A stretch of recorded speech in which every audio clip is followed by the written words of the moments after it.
जय श्री हरि। ओम नमो भगवते वासुदेवाय। भक्तों, आज मैं आप सभी को सुनाने जा रही हूँ जेठ मास में सुनी जाने वाली संपूर्ण कथा एक साथ।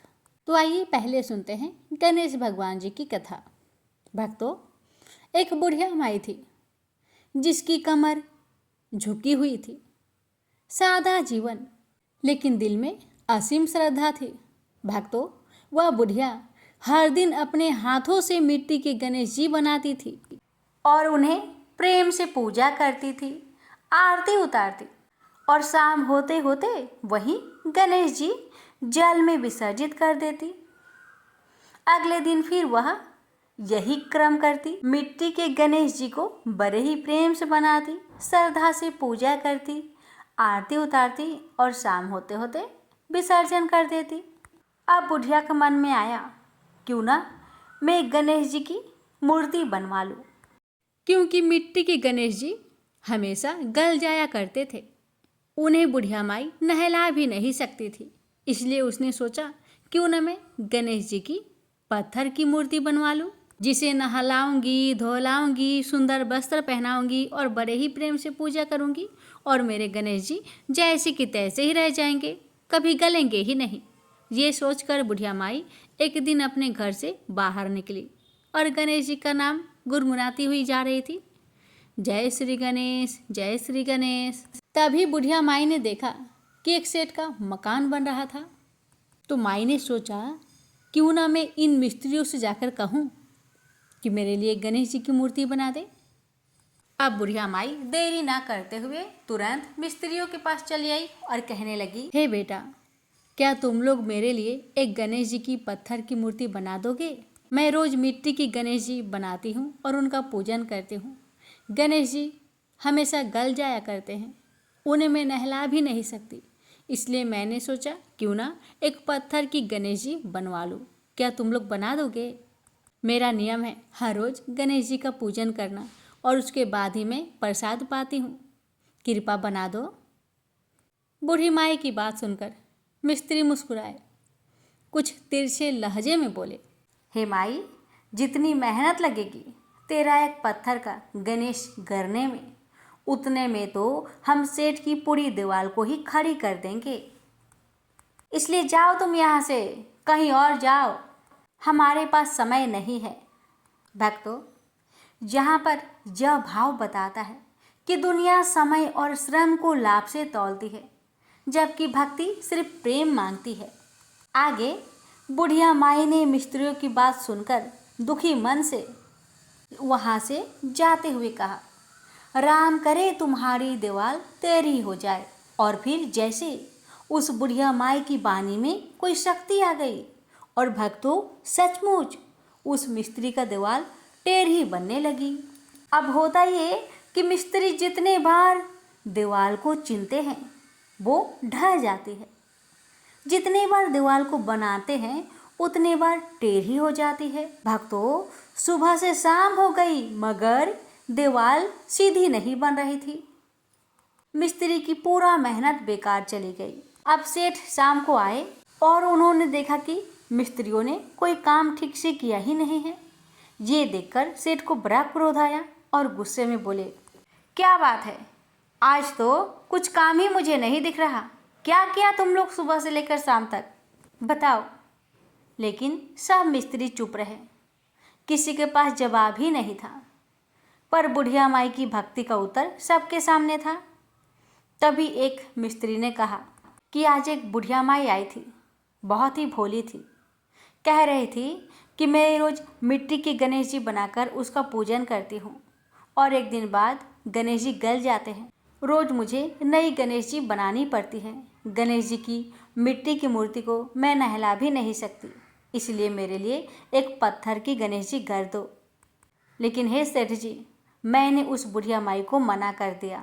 हमने कहा, जितने में हम तेरे लिए गणेश जी की मूर्ति गढ़ देंगे उतने देर में हमारी दीवार तो खड़ी हो जाएगी, इसलिए हमने इनकार कर दिया। और हमारी तरफ से इनकार सुनकर बुढ़िया माई ने दुखी मन से इतना ही कहा कि राम करे तुम्हारी दीवार तेरी हो जाए। सच में तभी से हमारी दीवार सीधी नहीं बन रही, जितनी बार हम बनाते हैं ढह जाती है। दिन भर यही करते रहे, चिंते और गिरा देते।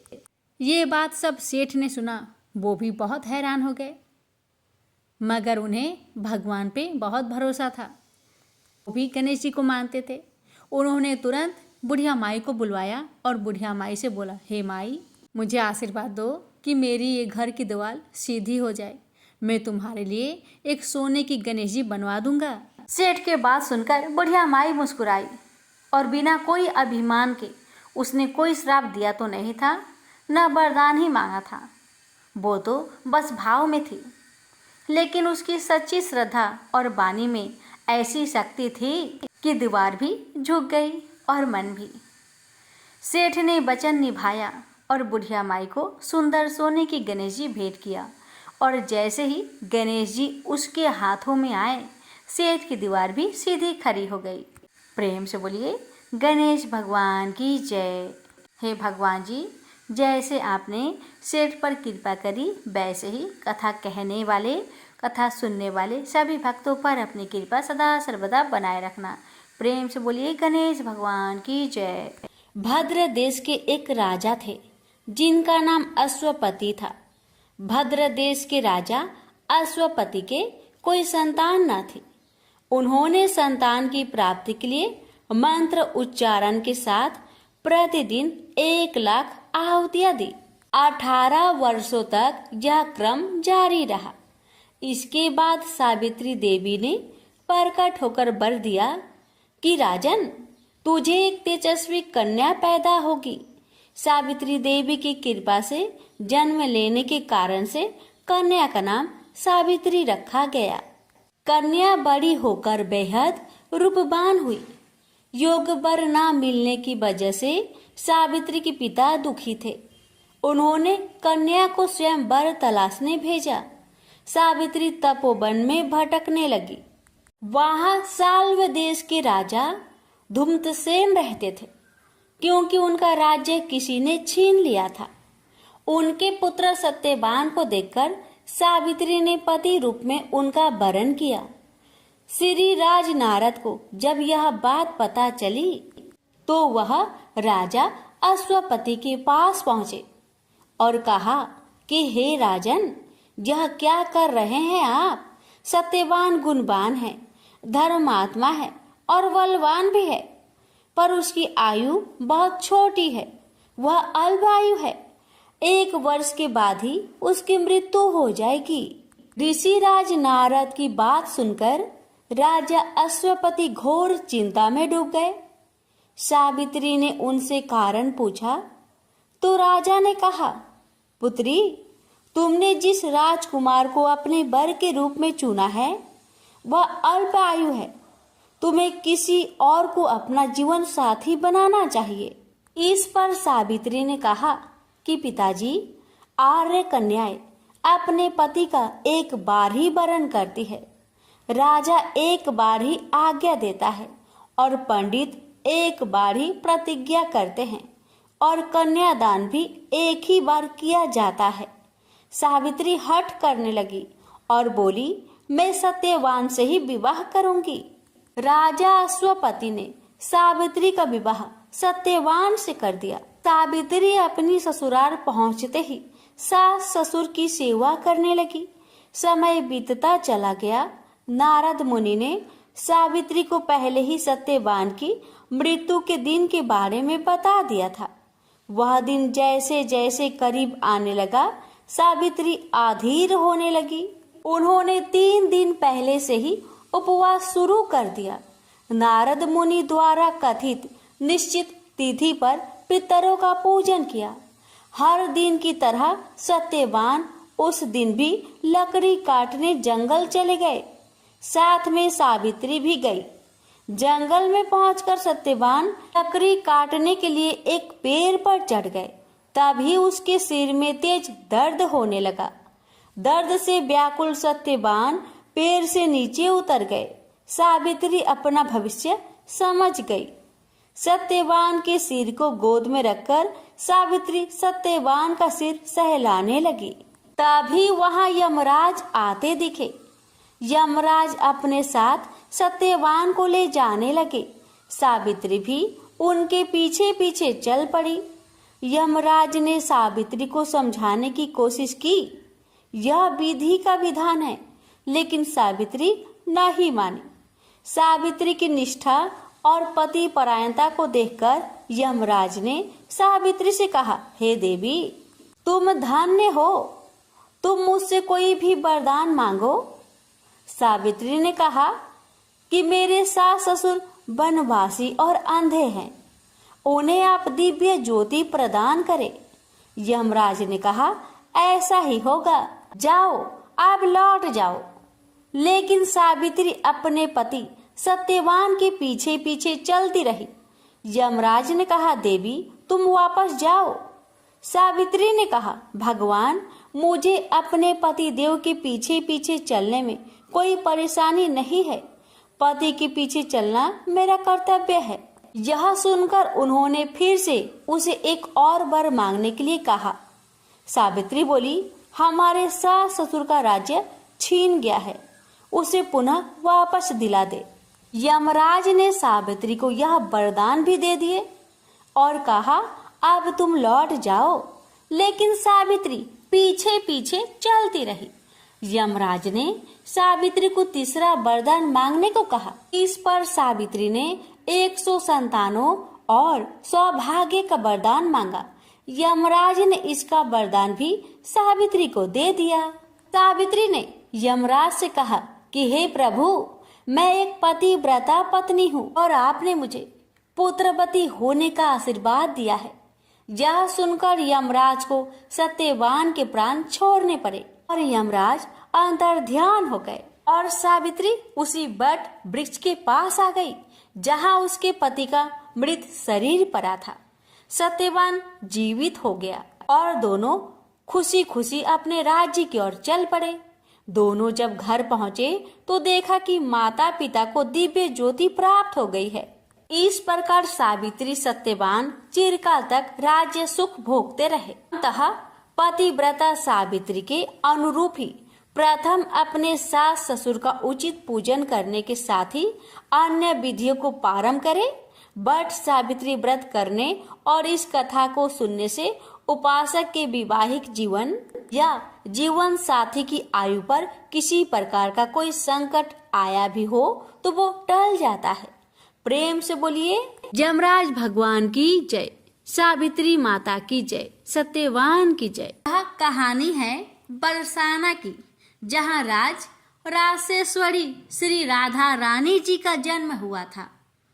बरसाना में श्री राधा जी का एक मंदिर है जिसके पास एक सेठ जी रहा करते थे। सेठ जी बहुत ही संपन्न थे, उनके पास सब कुछ था। आलीशान दुकान था, भव्य भवन था, 3 बेटे थे और तीनों बेटे शादीशुदा थे, इसलिए उनके 3 बहुएं भी थी। सेठ जी यूं तो हर तरीके से संपन्न थे, लेकिन फिर भी उनके मन में बड़ा दुख था। उन्हें हमेशा लगता था कि काश उनकी एक पुत्री भी होती। उन्हें लगता था कि अगर उनकी एक पुत्री होती तो वे अपनी मन की सारी बात अपने बिटिया रानी को बताते और बिटिया को बहुत दुलार करते। कुछ समय पहले सेठ जी की पत्नी का देहांत हो गया था, इसलिए सेठ जी बहुत अकेलापन महसूस करते थे।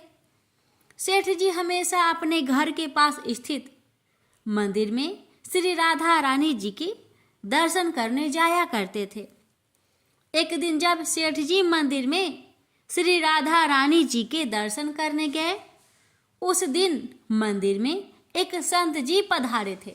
सेठ जी को कुछ उदास देख संत जी ने सेठ जी से पूछा, हे बेटा, तुम इतने उदास क्यों हो? सेठ जी बोले, महाराज क्या बताऊं, मेरी पत्नी का देहांत हो गया है। मेरे 3 बेटे हैं और बहुएं भी है, मगर मेरी कोई बेटी नहीं है महाराज, इसलिए मैं उदास हूँ। संत जी मुस्कुराए और बोले, यदि जीवन में किसी का अभाव है तो उसकी जगह भगवान को बैठा लेना चाहिए। सेठ जी बोले, महाराज मेरे तो कोई बेटी नहीं है, तो मुझे क्या करना चाहिए बताइए। संत जी बोले, अरे सेठ, जब तुम्हें बरसाने में बास मिला है तो तुम बरसाने की बेटी श्री राधा जी को ही अपनी बेटी क्यों नहीं मान लेते? उन्हीं को बेटी मान लो। संत की यह बात सेठ जी को बहुत पसंद आई।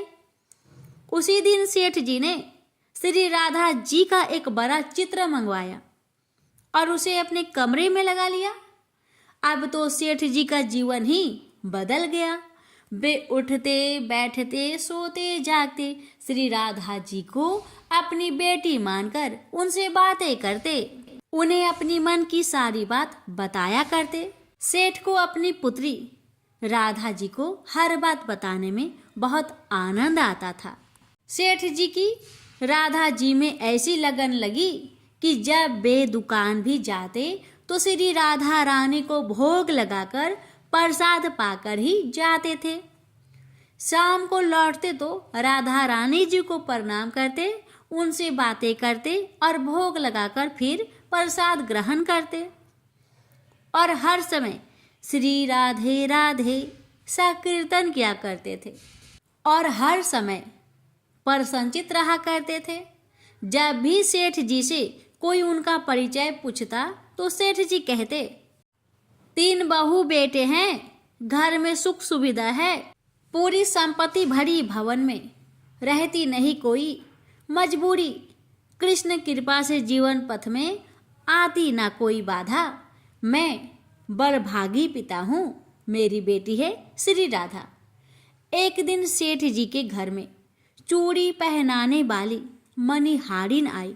तीनों बहुओं ने बारी बारी से जाकर मणिहारन से चूड़ियां पहन ली। श्री राधा जी को लगा कि आज हमारे पिता के घर में चूड़ी पहनाने वाली आई है तो मैं भी जाकर चूड़ियां पहन लेती हूँ। जैसे ही तीनों बहुएं चूड़ियां पहनकर गई, श्री राधा जी प्रकट हो गई। मणिहारिन ने जब राधा जी का स्वरूप देखा तो वह उन्हें देखते ही रह गई। राधा जी बोली, मुझे भी चूड़ी पहनाओ। मणिहारिन ने समझा इनके घर में कोई मेहमान आया होगा। यह सोचकर मणिहारिन ने राधा जी को भी चूड़ियां पहना दी। श्री राधा जी चूड़ियां पहनकर एक ओट में जाकर अंतर्ध्यान हो गई। सभी को चूड़ियां पहनाकर मणिहारन हमेशा की तरह चूड़ियों का पैसा लेने सेठ जी की दुकान पर चली गई। मणिहारन को देखते ही सेठ जी बोले, घर में चूड़ियां पहनाने गई थी, ये लो तुम्हारे पैसे। सेठ जी ने मणिहारन को हर बार जितने पैसे देते थे उतने ही पैसे दे दिए। मणिहारिन बोली, सेठ जी इस बार मैं ज्यादा पैसे लूंगी। मैंने आपके घर में 3 जनों को नहीं बल्कि 4 जनों को चूड़ियां पहनाई है। सेठ जी बोले, हमारे घर में 3 बहुओं के अलावा चौथी तो कोई नहीं है जो चूड़ियां पहने। मणिहारिन बोली, यह मैं नहीं जानती, लेकिन मैंने तो चूड़ी 4 को पहनाई है। सेठ जी बोले कि बाकी के पैसे में पहले घर में जाकर पता करूंगा, उसके बाद मैं तुम्हें दूंगा। मणिहारन बोले, ठीक है सेठ जी, आप घर में जाकर पता लगाइएगा। यह कहकर मणिहारन चली गई। शाम को सेठ जी घर पर पहुंचे। उन्होंने घर में मणिहारिन के बारे में पूछा। उनकी बहुओं ने कहा कि केवल हम तीनों ने ही चूड़ियां पहनी थी। सेठ जी बोले, मैं भी कहूँ कि चौथा कोई है ही नहीं हमारे घर में जो चूड़ियां पहने। इस प्रकार सेठ जी यह बात भूल गए और अपने नित्य काम में लग गए। सेठ जी राधा राधा बोलते बोलते श्री राधा जी को प्रसाद का भोग लगाकर भोजन करके सो गए। जब सेठ जी को नींद आ गई तो उनके सपने में श्री राधा जी प्रकट हो गई। राधा जी बहुत उदास थे, उनके आंखों में आंसू थे। सेठ जी ने पूछा, बेटी उदास क्यों हो? श्री राधा जी बोली, आज मेरा मन बहुत दुखी है। मैंने आज अपने पिता का घर समझकर यहाँ उस मणिहारन से चूड़ियां पहनी थी, परंतु पिताजी आपने उस मणिहारन को मेरी चूड़ियों का मोल नहीं चुकाया। पिताजी आपने मुझे बेटी तो बना लिया, परंतु आपको मेरी याद नहीं आई, आपने मुझे भुला दिया। इससे मैं बहुत दुखी हूँ। यह सुनकर सेठ जी सपने में ही रोते हुए बोले, बेटी मुझे क्षमा कर दो, मुझसे बहुत बड़ी भूल हो गई। सेठ जी तुरंत नींद में से उठ बैठे, उनकी आंखों में आंसू आ रहे थे। सेठ जी ने तुरंत तिजोरी में से पैसे निकाले और मणिहारन के घर की तरफ चल दिए। सेठ जी ने मणिहारिन के घर का दरवाजा खटखटाया। मणिहारिन ने दरवाजा खोला। सेठ जी आप इतनी रात को? सेठ जी को अपने घर पर देखकर मणिहारन चौंक गई। सेठ जी के नेत्रों में आंसू भरे थे। सेठ जी बोले, तुम्हारे जैसा बड़भागी कोई नहीं है। मणिहारिन बोली, सेठ जी क्या हुआ? सेठ जी बोले, मैंने राधा जी को अपनी बेटी बनाया, परंतु मैंने उन्हें कभी अपने नेत्रों से नहीं देखा, लेकिन तुमने आज उन्हीं राधा जी को अपने हाथों से चूड़ियां पहनाई है। आज तुम्हारे जितना भाग्यशाली इस धरती पर कोई नहीं है। मैं तुम्हें अपनी पुत्री की पहनी हुई चूड़िया का मोल चुकाने आया हूँ।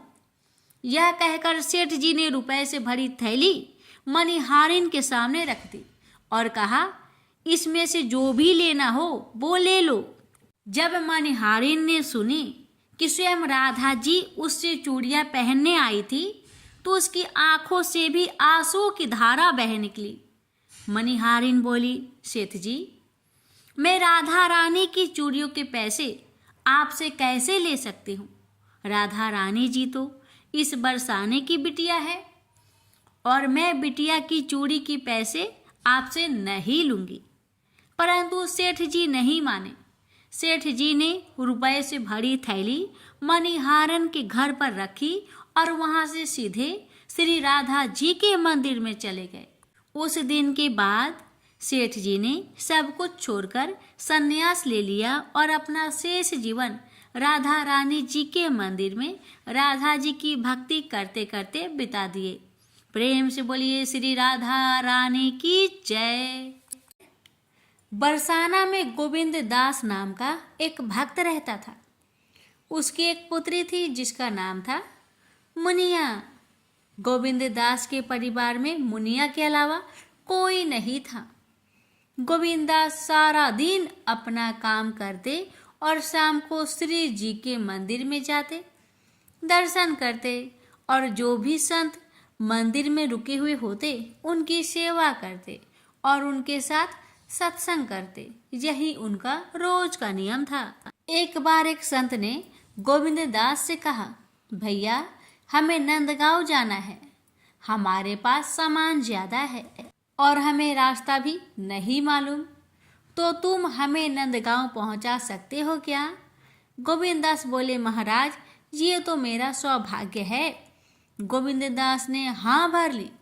शाम को गोविंद दास अपनी बेटी से बोला, मुझे एक संत को नंदगांव छोड़ने जाना है, दिन चढ़ने तक आ जाऊंगा, प्रतीक्षा मत करना।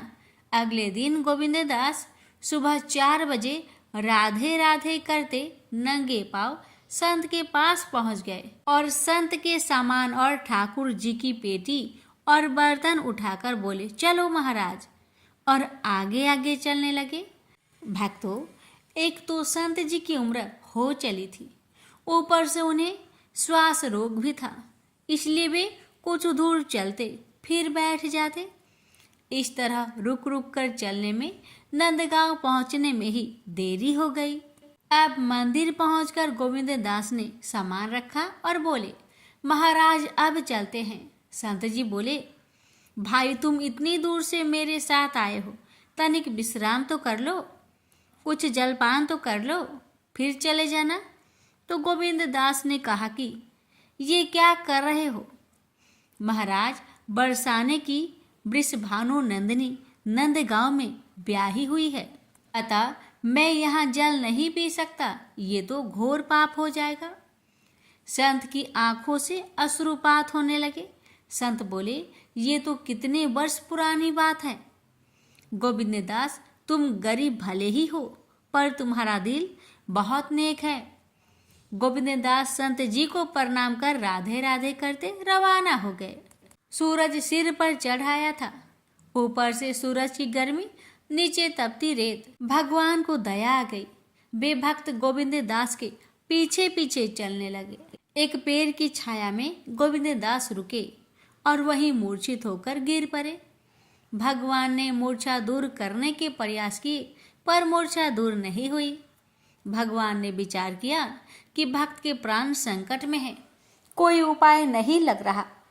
गोविंद दास राधा रानी के भक्त हैं, वे ही इसके प्राण की रक्षा कर सकती है, तो उनको ही बुलाया जाए। इतना सोचते ही भगवान राधा रानी के महल की तरफ दौड़ पड़े। राधा रानी ने कन्हैया को इस हालत में देखा और इस गर्मी में आने का कारण पूछा। भगवान भी पूरे मस्खरे हैं। उन्होंने सोचा राधिका को थोड़ा छेड़ा जाए। उन्होंने कहा, तुम्हारे पिताजी बरसाना और नंदगांव की डगर में पड़े हैं, तुम चलकर संभालो। राधा जी चौंकी और बोली, कौन पिताजी? भगवान ने सोचा विलंब करना ठीक नहीं है, भक्त के प्राण संकट में हैं, इसलिए राधा को सारी बात समझाई और चलने को कहा। ये भी कहा कि तुमको गोविंद दास की बेटी के रूप में भोजन जल लेकर चलना है। राधा जी तैयार होकर पहुंची। पिताजी पिताजी आवाज लगाई और जल पिलाया। गोविंद दास जागे और बेटी से बोले, तू यहाँ कैसे? राधा जी बोली, घर पर हरिया काका आए हैं आपसे मिलने को, तो आपको बुलाने आ गए। आते आते भोजन भी ले आई हूँ, आप भोजन कर लीजिए। गोविंद दास भोजन लेने लगे तो राधा जी ने कहा, मैं घर पर मेहमानों को संभालती हूँ, आप आ जाना। कुछ दूरी के बाद राधा रानी अदृश्य हो गई। गोविंद दास ने ऐसा भोजन कभी नहीं पाया। शाम को घर आकर गोविंद दास बेटी के चरणों में गिर पड़े। बेटी ने कहा, आप ये क्या कर रहे हैं? गोविंद दास ने कहा, आज तुमने भोजन जल लाकर मेरे प्राण बचा लिए, नहीं तो आज मेरे प्राण ही निकल गए होते। बेटी ने कहा, मैं तो कहीं नहीं गई पिताजी। गोविंद दास ने कहा, अच्छा बता हरिया कहाँ है? बेटी ने कहा, हरिया काका तो नहीं आए, लेकिन आप उनके बारे में क्यों पूछ रहे हो? अब गोविंद दास के समझ में सारी बात आई। उसने मुनिया से कहा कि आज तुम्हारे ही रूप में राधा रानी आई थी मुझे भोजन और जल देने। भाव विभोर हो गए गोविंद दास। मेरी किशोरी को मेरे कारण इतनी प्रचंड गर्मी में कष्ट उठाना पड़ा और मैं उन्हें पहचान भी ना सका। अब तो मेरे जीवन की बस एक ही आस है कि मुझे कब फिर से श्री राधा रानी जी के दर्शन मिलेंगे। प्रेम से बोलिए राधे राधे। चोखा मेला जी महाराष्ट्र के एक गृहस्थ संत थे। वो बड़ी मेहनत से गृह निर्माण कार्य से जो धन मिलता था उससे गुजारा करते थे, तो उनके पास कुछ ही रुपए होते थे। एक दिन वो अपने घर के ठाकुर की सेवा के लिए सब्जी लेने जा रहे थे। उन्होंने देखा बाजार में बहुत बड़े बड़े केले रखे हुए थे। देखते ही उनके मन में आया कि यह केले विठल भगवान को बहुत अच्छे लगेंगे। उन्होंने सब्जी नहीं ली, उन्हीं पैसे से केले ले लिए। उनको मंदिर में अंदर प्रवेश का अधिकार नहीं था, तो वे दरवाजे पे खड़े हुए आवाज लगाई कि विठल भगवान को केले का भोग लगा दीजिए।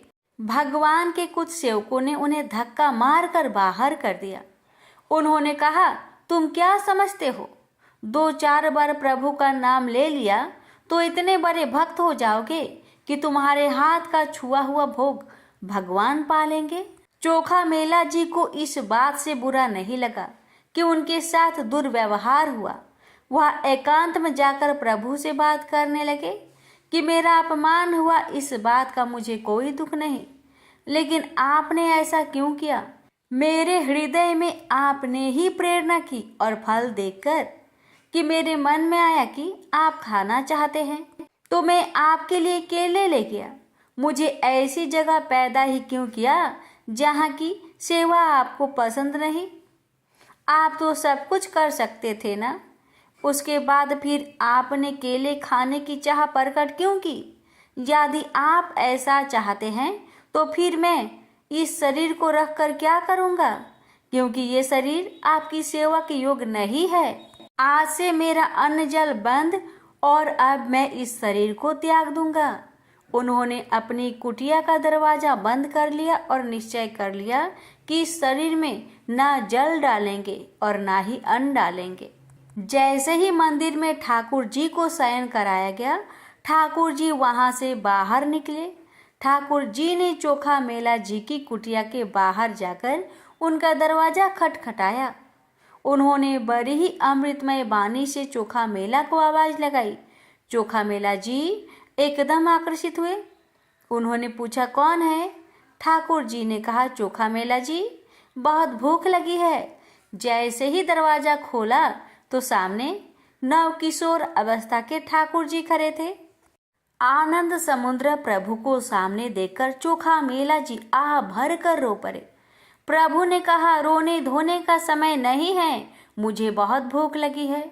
चोखा मेला जी के पास जैसे भी था उन्होंने वैसा आसन बिछाया और कहा, विराजिए। ठाकुर जी ने कहा, नहीं नहीं, आसन पर नहीं, तुम्हारे गोद में बैठकर खाऊंगा। ठाकुर जी ने कहा, वो जो केले लाए थे ना, वो ले आओ। चोखा मेला जी बोले, हाँ प्रभु, मुझे अपमानित करके भगा दिया गया तो वो रखा हुआ है। ठाकुर जी अब चोखा मेला जी के गोद में बैठकर केला खा रहे हैं। प्रभु बोले, आज जो स्वाद मिल रहा है वो मुझे मंदिर में लगाए हुए भोग में नहीं मिलता। रुक्मणी जी को भी पता चले कि मेरे प्रेमी जनों द्वारा दी गई वस्तु में कितनी स्वाद है, इसलिए आप मुझे 2 केले रुक्मणी जी के लिए दे दीजिए। ठाकुर जी ने बाकी सब केले खा लिए और चोखा मेला जी से कहा, आप आनंदित रहो, मैं उन्हीं का होता हूँ जो मेरे लिए है। मैं किसी जाति, कुल, साधना, अवस्था, तपस्या का नहीं होता। इसका तो केवल कुछ सुकृत फल होता है, लेकिन जो केवल मेरे लिए है मैं उनका होता हूँ। ठाकुर जी वापस अपने मंदिर में आए, रुक्मणी जी को अपने भक्त द्वारा दिया हुआ केला खिलाया और आंगन में छिलके फेंक दिए। उन्होंने मंदिर का दरवाजा अंदर से बंद कर दिया। सुबह दर्शन के लिए हजारों भक्तों की भीड़ लगी। ठाकुर जी की सेवा करने वाले सेवक बाहर से ताला लगा कर जाते थे। उन्होंने जब ताला खोला तो दरवाजा नहीं खुला। सब बहुत परेशान हो गए और रोने लगे। पुजारियों ने प्रभु से प्रार्थना की कि प्रभु, कोई अपराध हो गया है क्या? ठाकुर जी ने कहा, यह दरवाजा तभी खुलेगा जब आप सब चोखा मेला जी को लेकर आएंगे और वह दरवाजा खोलने के लिए कहेंगे। निजी सेवकों ने कहा, प्रभु हम अभी जाते हैं। ठाकुर जी ने कहा, ऐसे नहीं, पालकी लेकर जाओ। चोखा मेला जी को पालकी में बैठा कर लाओ। वो दैन्य हैं तो शायद वो पालकी में ना बैठे। आप उनके चरण पकड़ना, प्रार्थना करना, लेकिन उनको पालकी में ही बैठा कर लाना। ठाकुर जी अपने सेवकों के जीवन आधार थे। वो पालकी लेकर चोखा मेला जी को लेने के लिए भागे। सब लोग आश्चर्यचकित हो रहे थे कि कल मंदिर के दरवाजे से जिसको धक्का दिया गया था, आज उसे ही भगवान के सेवक पालकी में ले जा रहे हैं। जैसे ही सेवकों ने पालकी में बैठकर मंदिर चलने की बात कही तो चोखा मेला जी तो साष्टांग लेट गए। उन्होंने कहा, मैं इस योग्य नहीं हूँ। सेवकों ने उनके चरण पकड़ लिए कि अब आप और मत छुपाइए, हम जान गए कि आप किस कोटि के महान भक्त हैं। उन्होंने जबरदस्ती चोखा मेला जी को पालकी में बिठाया और इनकी जय जयकार करते हुए मंदिर में ले आए। मंदिर में जाते ही चोखा मेला जी ने आंसू बहाते हुए प्रभु से प्रार्थना की। उन्होंने कहा, प्रभु बस करो, अब तो दरवाजे खोल दो। इसके बाद तत्काल मंदिर के दरवाजे खुल गए। प्रेम से बोले हरे कृष्णा। धन्ना जी का जन्म एक सामान्य कृषक परिवार में हुआ था। इनके पिता मुख्य रूप से कृषि और गौ पालन किया करते थे। एक दिन धन्ना जी के परिवार के कुलगुरु, जिनका नाम पंडित त्रिलोचन था, तीर्थ यात्रा करके लौटे और कुछ दिनों के लिए धन्ना जी के घर पर ठहरे। पंडित त्रिलोचन शालिग्राम भगवान की सेवा किया करते थे। वे बड़े भाव से शालिग्राम शीला की सेवा करते, पुष्प अर्पित करते और उन्हें भोग लगाने के बाद ही भोजन ग्रहण किया करते थे। बालक धन्ना पंडित जी को ये सब करते देखता था। उसे भगवान का यह सेवा बहुत पसंद आई। कुछ दिन बाद जब पंडित जी जाने लगे तब बालक धन्ना पंडित जी के शालिग्राम भगवान के लिए जिद करने लगा, मुझे ठाकुर जी चाहिए, मुझे ठाकुर जी चाहिए। परंतु पंडित जी अपने ठाकुर जी छोटे से बालक को कैसे दे सकते थे। धन्ना जी को उनके माता पिता ने बहुत समझाया, परंतु धन्ना जी नहीं माने।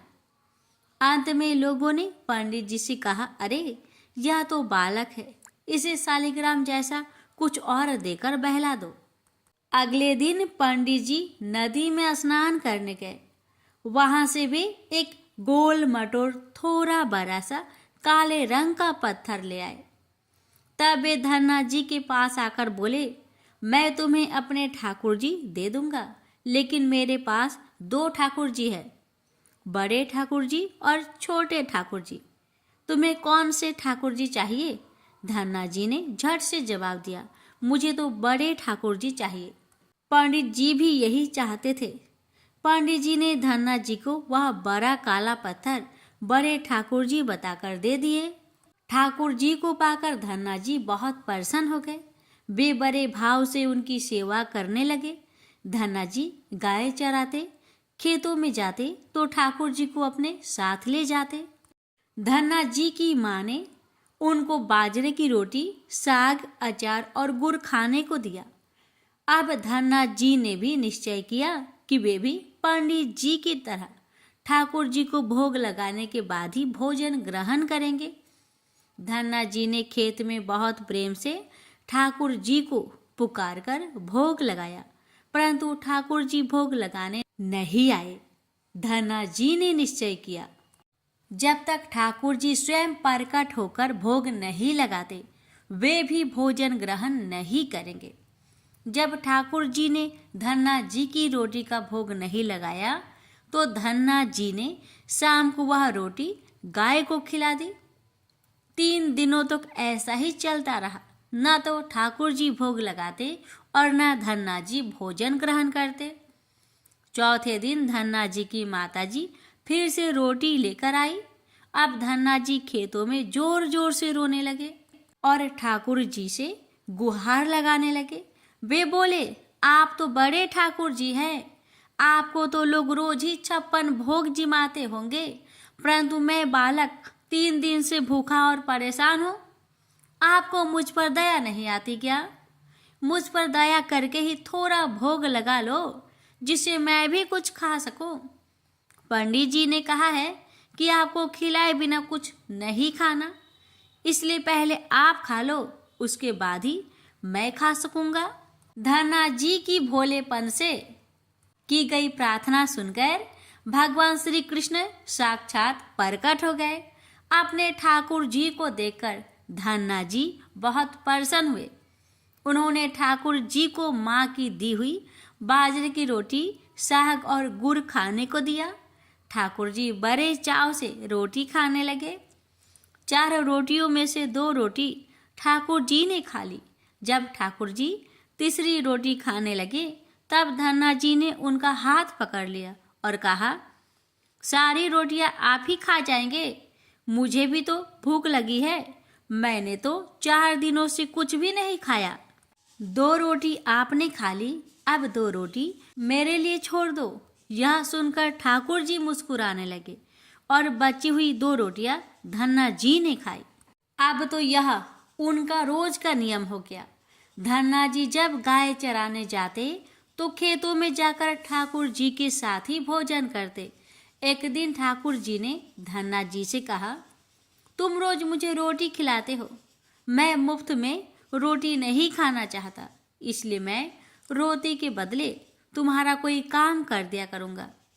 धन्ना जी ने कहा, मैं तो बालक हूँ, केवल गाय ही चराता हूँ, मैं आपको क्या काम बता सकता हूँ? ठाकुर जी बोले, मैं तुम्हारी गाय ही चरा दिया करूँगा। उस दिन के बाद से ठाकुर जी धन्ना जी की गाय चराने लगे। एक दिन धन्ना जी ने ठाकुर जी से पूछा, आप मुझे अपने हृदय से क्यों नहीं लगाते हैं? ठाकुर जी ने कहा, मैं तुम्हें प्रत्यक्ष तो हो गया हूँ, लेकिन मैं पूरी तरह से तब मिलता हूँ जब कोई सद्गुरु की शरण ले लेता है। अभी तक तुमने किसी गुरु की शरण गति ग्रहण नहीं की है, इसलिए मैं तुम्हें अपने हृदय से नहीं लगा सकता।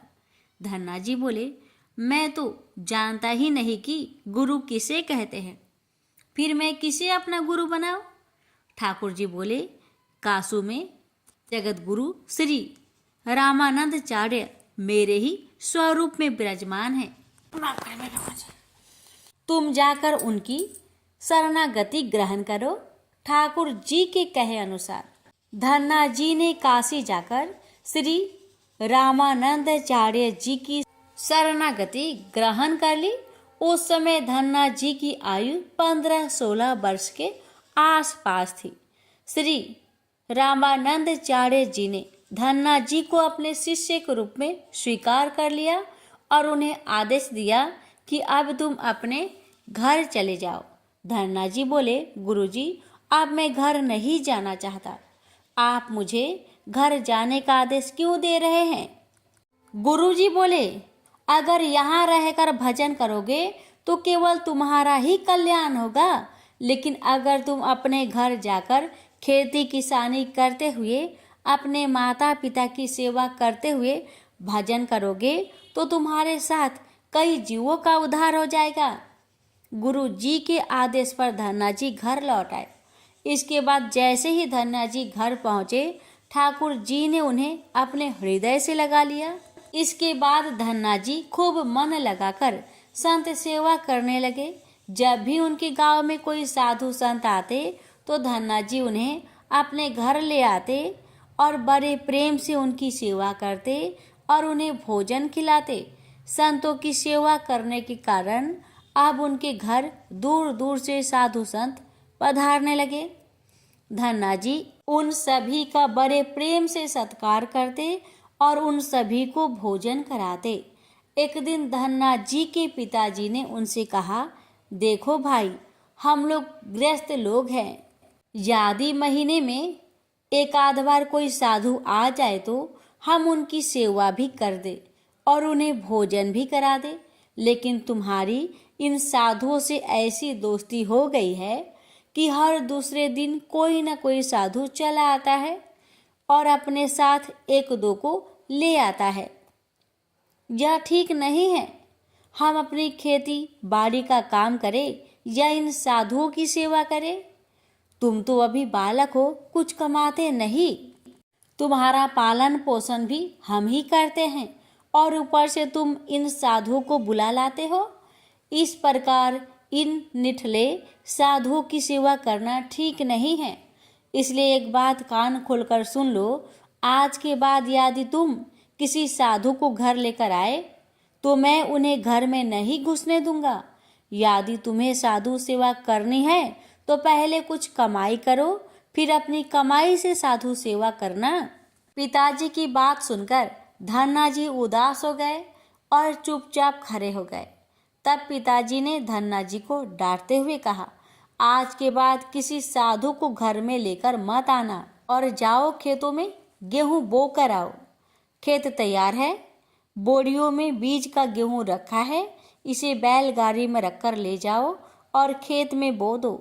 धन्ना जी ने बैलगाड़ी में गेहूं की बोरियां रख ली और खेत में बोने चल दिए। धन्ना जी थोड़ी दूर ही चले थे, उन्हें मार्ग में 5-6 साधु संतों की टोली आती दिखाई दी। धन्ना जी ने बैलगाड़ी से उतरकर उन्हें साष्टांग प्रणाम किया। संतों ने धन्ना जी को आशीर्वाद दिया और पूछा, बेटा, इस गांव में धन्ना जी का घर कौन सा है? सुना है वे जगत गुरु श्री रामानंदाचार्य के शिष्य हैं और बहुत छोटी उम्र में ही उन्होंने भगवान का दर्शन प्राप्त कर लिया है। हम भी उनका दर्शन करना चाहते हैं। यह सुनकर धन्ना जी संकोच में पड़ गए और वे हाथ जोड़कर बड़ी विनम्रता से बोले, महाराज मुझे ही लोग धन्ना भगत कहते हैं। संत बोले, भगवान ने बड़ी कृपा की, हम जिनसे मिलने आए थे वे यहीं मिल गए। निश्चित ही आप ऐसे ही भक्त हैं जैसा आपके विषय में सुना था। कितनी विनम्रता है, आपसे चलिए आपके घर चलते हैं, वहीं बैठकर आपसे चर्चा करेंगे। धन्ना जी ने सोचा, अभी पिताजी ने साधुओं को घर लाने के लिए मना किया है, यदि मैं खेतों में बीज बोने के बजाय इन साधु संतों को घर ले गया तो पिताजी आसमान सिर पर उठा लेंगे और इन साधुओं को भी भगा देंगे। तब धन्ना जी कुछ विचार करके बोले, महाराज अभी घर पर कोई नहीं है, मैं भी खेत की तरफ जा रहा हूँ, आप भी मेरे साथ वहीं चलिए। संत बोले, ठीक है, हमें तो आपसे मिलना था, अब आप जहाँ ले चले हम वहीं चलेंगे। फिर धन्ना जी उन सभी को अपने खेत ले गए। खेत में एक पेड़ के नीचे बने चबूतरे पर साधुओं को बैठाकर बोले, महाराज आप यहीं पर कुछ देर विश्राम कीजिए, तब तक मैं आपके भोजन की व्यवस्था करता हूँ। यह कहकर धन्ना जी वहां से बैलगाड़ी लेकर चले गए। बैलगाड़ी लेकर धन्ना जी सीधे बनिए की दुकान पर पहुंचे। वहां पर उन्होंने बैलगाड़ी में बीज वाला गेहूं जो खेत में बोने के लिए रखा था उसे बनियों को बेच दिया और उससे दाल बाटी और चूरमा बनाने का सारा सामान खरीद लिया। सामान लेकर धन्ना जी खेत पहुंचे। वहां पर उन्होंने संतों के साथ मिलकर बहुत बढ़िया दाल बाटी और चूरमे का प्रसाद बनाया। भगवान को प्रसाद का भोग लगाने के बाद बड़े प्रेम से उन्होंने सभी संतों को भोजन करवाया। इसी बीच भगवत चर्चा भी होती रही। संतों को भोजन करवाने के बाद बड़े प्रेम से उन्हें विदा भी कर दिया। संतों के जाने के बाद धन्ना जी सोचने लगे कि बीज वाले गेहूं को तो बेचकर संतों को भोजन करा दिया, अब खेत में क्या बोया जाए। अगर पिताजी से फिर बीज मांगने गया तो पिताजी बहुत नाराज होंगे। यह सोचकर धन्ना जी ने बोरियों में रेत भर ली और आसपास के लोगों को दिखाने के लिए उस रेत को ही खेतों में बोने लगे। धन्ना जी ने राम राम का नाम लेते हुए शाम तक बोरियों की सारी रेत खेत में छिड़क दी। आसपास के खेत वाले देख रहे थे कि धन्ना जी खेतों में गेहूं बो रहे हैं, परंतु वे तो खेतों में रेत बो रहे थे। खेत बोने के बाद धन्ना जी बड़े प्रसन्न मन से घर की ओर चल दिए। वे सोचने लगे, खेतों में तो कुछ उगना नहीं है तो देखभाल भी नहीं करनी पड़ेगी। पर पिताजी ने पूछा, खेत बो आए? धन्ना जी बोले, जी पिताजी बो आया। कुछ दिन बाद धन्ना जी के पिताजी और गांव के कुछ लोग, बड़े बूढ़े लोग धन्ना जी के पास आए और बोले, तुमने कैसा खेत बोया है? ऐसी फसल तो हमने अपने जीवन में आज तक नहीं देखी। ऐसा लगता है जैसे गेहूं का एक एक दाना नाप नाप कर एक समान दूरी पर बोया गया है और सारे ही दाने उग आए हैं। इतनी सुंदर फसल तो हमने आज तक नहीं देखी। यह सब तुमने कैसे किया? धन्ना जी सोचने लगे, ये सब उनको ताने मार रहे हैं, खेत में कुछ उगा ही नहीं होगा, इसलिए ऐसी बातें बोल रहे हैं। तब धन्ना जी ने स्वयं खेत पर जाकर देखा। वहां जाकर वे आश्चर्यचकित रह गए। उन्होंने देखा जिस खेत में उन्होंने रेत बोई थी वहां पर फसल उगाई है और ऐसी सुंदर फसल उन्होंने भी कभी नहीं देखी थी। फसल को देखकर धन्ना जी को भगवान की कृपा का एहसास हुआ और उनकी आंखों से आंसू निकल आए। धन्ना जी जोर जोर से रोने लगे। जब धन्ना जी के पिताजी और अन्य गांव वालों ने रोने का कारण पूछा, तब धन्ना जी ने रोते हुए सारी घटना कह सुनाई। धन्ना जी बोले, पिताजी, जिस दिन आपने संतों को घर लाने के लिए मना किया था और खेत में बोने के लिए गेहूं दिया था, उसी दिन खेतों की तरफ जाते समय मार्ग में मुझे कुछ संत मिल गए।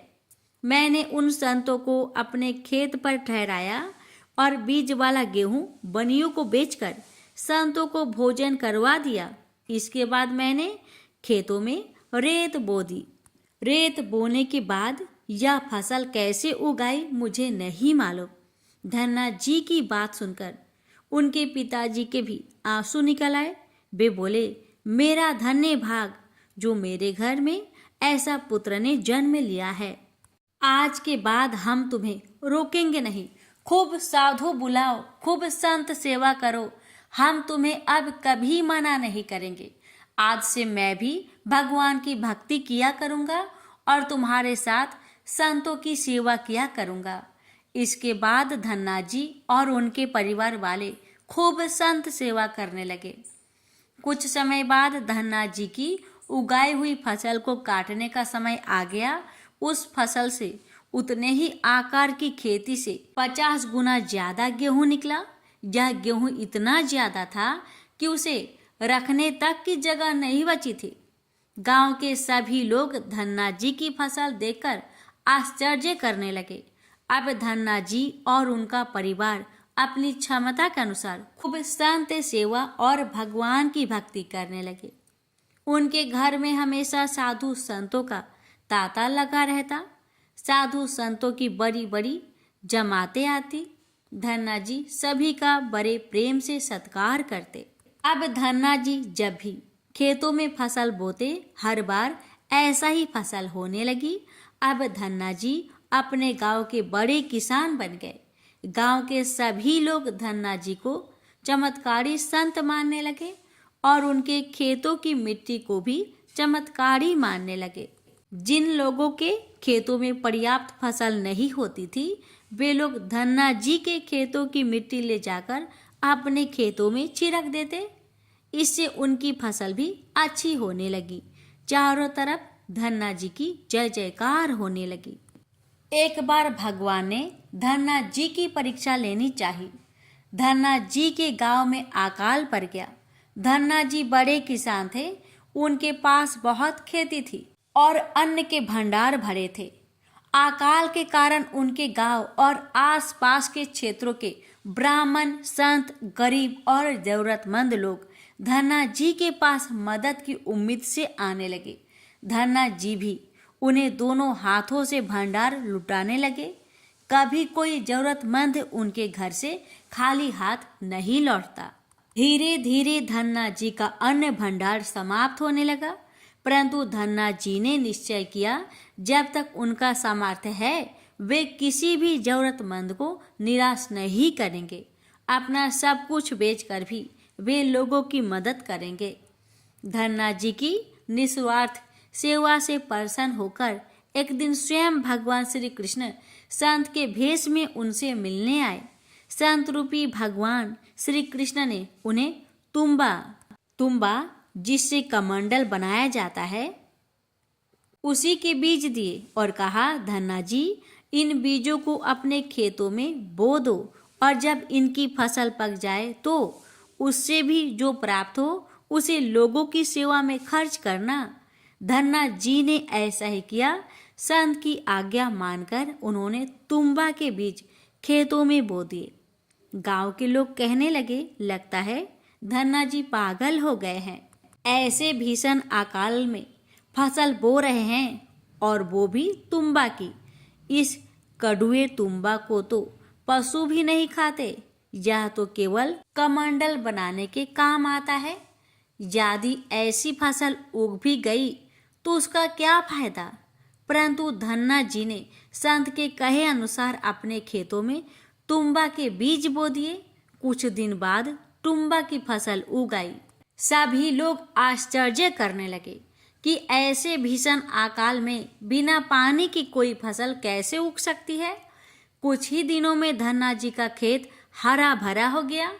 इसी बीच धन्ना जी जरूरतमंदों की सेवा करते रहे। धन्ना जी ने अपना सारा अन्न भंडार सेवा में लुटा दिया। उनके घर में जो फसलें के बीज रखे थे वे भी उन्होंने संतों के भोजन के लिए दान कर दिए। अब उनके पास अपने परिवार के गुजारे लायक भी अन्न नहीं बचा था। गांव के लोग कहने लगे, बड़ा मूर्ख है धन्ना, जो सारा अन्न लुटा दिया, अपने परिवार के लिए भी कुछ नहीं रखा, और इसने फसल भी बोए तो टुम्बा की, जिसे कहा भी नहीं सकते। धन्ना जी को लोगों की बातों से कोई फर्क नहीं पड़ा। वे तो भगवान का नाम लेते रहते थे और लोगों की मदद करते रहते थे। एक दिन ऐसा आया जब धन्ना जी की खेतों में लगी फसल पक गई। उनके खेतों में तुम्बा के बड़े बड़े फल दिखाई दे रहे थे। धन्ना जी ने सोचा, अब दान करने के लिए तो कुछ है नहीं, अब इन तुम्बा से कमंडल बनाकर संतों को दिया करेंगे। धन्ना जी खेतों में लगे सभी तुम्बा के फल तोड़कर घर ले आए। घर आकर जैसे ही उन्होंने एक तुम्बा को कमंडल बनाने के लिए काटा, उन्होंने देखा यह तुम्बा हीरे, मोती, जवाहरत और कीमती रत्नों से भरा हुआ था। तुम्बा को कीमती रत्नों से भरा देखकर धन्ना जी आश्चर्यचकित रह गए। उनके पास तो तुम्बा की पूरी फसल थी। उन्होंने देखा सभी तुम्बा के फसलों में ऐसे ही कीमती रत्न भरे हुए थे। अब उनके पास इतने कीमती रत्न और जवाहरत हो गए थे जितने किसी राजा के पास भी शायद ही हो। इस चमत्कार को देखने के बाद धन्ना जी को उन संत की याद आई जिन्होंने उन्हें तुम्बा के बीज दिए थे। उन संत ने कहा था कि इस फसल से जो भी प्राप्त हो उससे लोगों की सेवा करना। अब धन्ना जी उस धन से लोगों की सेवा करने लगे। वे फिर से दोनों हाथों से लोगों की मदद करने लगे। उस समय वह अकाल कई वर्षों तक चला। उस समय धन्ना जी ने अपने घर में और आसपास के सभी गांव में लोगों को भोजन करवाने के लिए भंडारे शुरू करवा दिए। आसपास के सैकड़ों गांव के लाखों लोग वर्षों तक धन्ना जी के भंडारे में 3 समय भरपेट भोजन किया करते थे। धन्ना जी ने अपने जीवन काल में उस धन से कई मंदिर, बावड़ियां, तालाब और धर्मशालाएं बनवाई और हर तरह से साधु संतों और लोगों की मदद की। इस तरह लोग धन्ना जी को धन्ना सेठ कहकर बुलाने लगे। धन्ना जी जैसा धनी आज तक कोई नहीं हुआ। वे धन और मन दोनों के धनी थे। आज भी उनके ही नाम से अत्यंत धनी लोग को धन्ना सेठ के नाम से बुलाया जाता है। प्रेम से बोलिए श्री कृष्ण भगवान की जय।